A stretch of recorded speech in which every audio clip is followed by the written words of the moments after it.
Hola chicos, if you've watched your videos in Google Classroom this week, you guys know we're going to be talking about the past tense. Okay, so the past tense in Espanol has two forms. In English, okay, you have this ed ending to describe something that happened in the past. I walked. In Espanol, it would be to the equivalent to yo caminé. Notice the ending. Okay, or if you want to talk about something that happened continuously, in English, you would say used to do something, right? I used to walk. In Espanol, it would be yo caminaba. Notice the ending. Okay, or if you just want to describe maybe how you felt when you walked or you used to walk, then you would add this was in English. I was tired. Okay.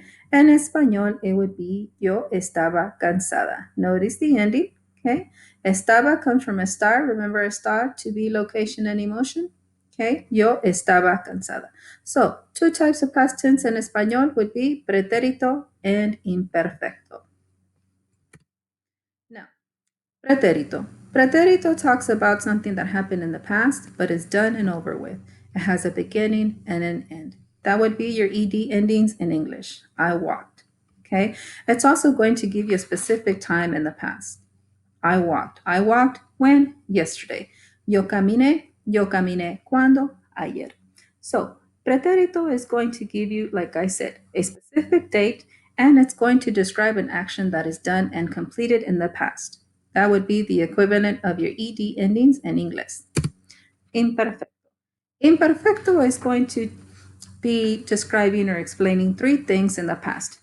Número uno, the action that was continuous. So this is going to be your used to in English. Okay. I used to walk. Yo caminaba. This is a continuous action that happened in the past.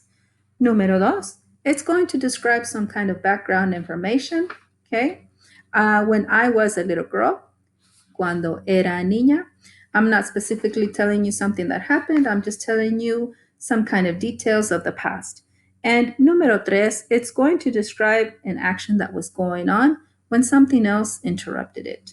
Okay, I was walking to school one day when a dog bit me.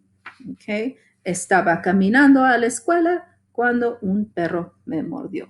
So once again, imperfect past tense, imperfecto, is going to be talking about a continuous action that happened in the past. I used to do this, I used to do that. Aba, okay.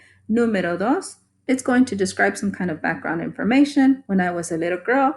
And número tres, it's going to tell you something that was happening when something else interrupted it, right? I was walking to school, dog bit my leg.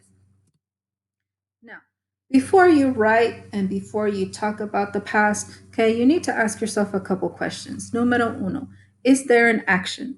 If there is no action, remember I'm just giving you details about the past, I use imperfecto. If there is an action, I need to specify, was my action completed or was my action ongoing? If my action was completed, done, and over with, I use preterito. If my action was ongoing, something that would happen continuously, I use imperfecto.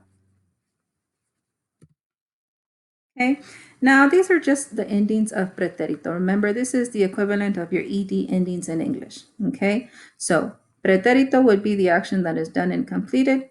Look at the endings for AR, ER, and IR. Okay, notice nosotros. Nosotros stays the same as in the present tense.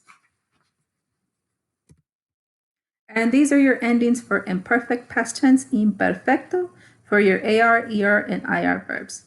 Notice for your AR verbs, for your AR words, they are going to end in some kind of aba form. Aba, abas, aba, abamos, aban. Okay? You're going to have that big aba pronunciation. For your ER and IR words, it's going to have the ia pronunciations at the end.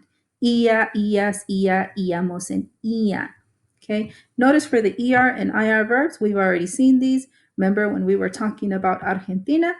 Okay, they're coming back for past tense.